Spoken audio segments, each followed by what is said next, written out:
Hey, good morning, everyone, and a very warm welcome to a beautiful Gurgaon sunny day, although a bit nippy and chilly weather still.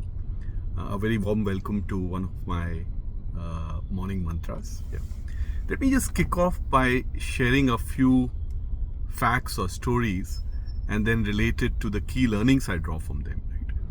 So, first, you must be aware that in the 90s, human collaboration started this project called the Human Genome Project, HGP it's called in short, which was about the world collaborating together, all the scientific community, to sequence the DNA of a human, right? So that took us a number of years. It was an exponential problem. It needed worldwide collaboration, and I think in early 2000s, the genome was sequenced. The human genome was sequenced, right? Now, cut to when we were, when COVID started.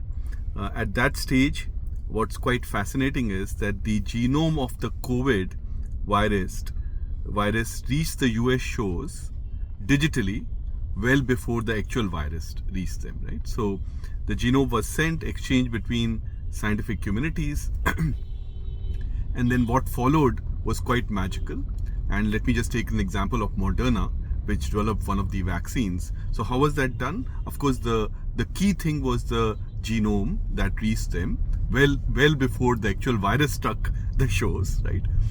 And how was it delivered? I mean, using nanotechnology, right? A lipid molecule or a lipid atom, whatever, right? One of these atoms or molecules were used as a transmission mechanism to inject the mRNA, which had the instructions to basically produce the spike protein, right? So when you took that injection, there was a nanotechnology intersection in this revolution or transformation, right? Which carried instructions which were digitally fed into the mRNA, which basically asked the cell to produce the spike protein, and as soon as the cell produced that, antibodies kicked in, and the body's self immunity kind of kicked in, right? So, second kind of very interesting story.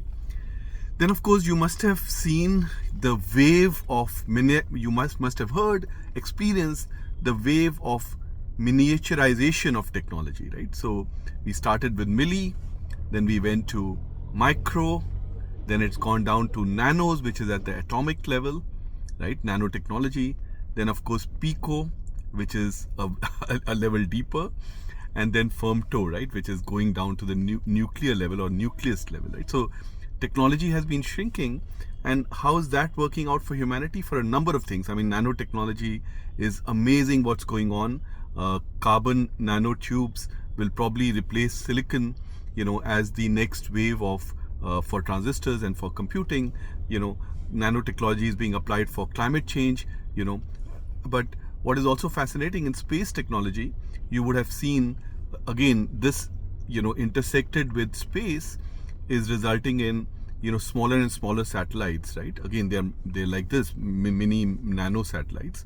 And as a consequence, costs are dropping. And as a consequence, you are able to have very precise satellites for specific purposes, right? 4K videos, agriculture, navigation, whatever else, right? So again, miniaturization of technology through nano and pico, resulting in satellite and space technology becoming miniaturized, and then resulting in benefits for humanity, right? Like so, I mean, if I just look at the world today, I see these. When I look at them, maybe there are a few things for us to draw out in our respective transformation journeys from these stories.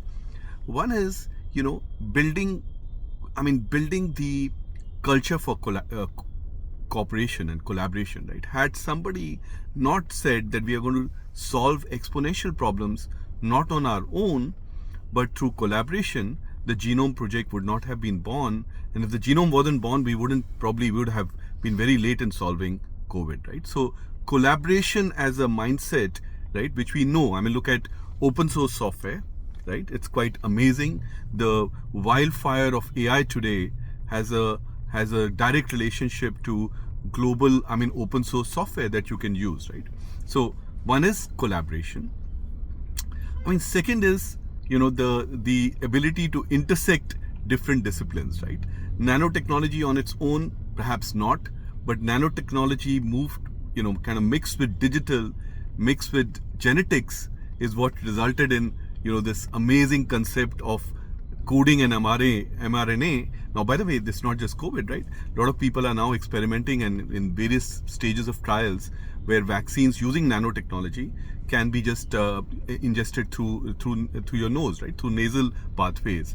Yeah. So again, intersection of technologies, again, space and nano and digital, right? So think transformation, think intersection, right?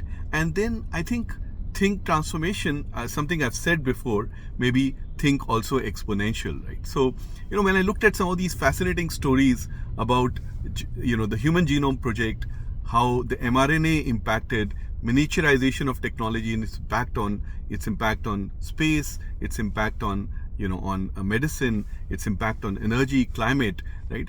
I kind of draw out three big learnings, right? One is build up a culture of collaboration, right? Second is build these strategic capabilities, right? Don't worry about immediate ROI, right? Build some strategic capabilities for you and for your company, like we did with the Human Genome Project. There will be benefit at the end of it. Three, think of intersections.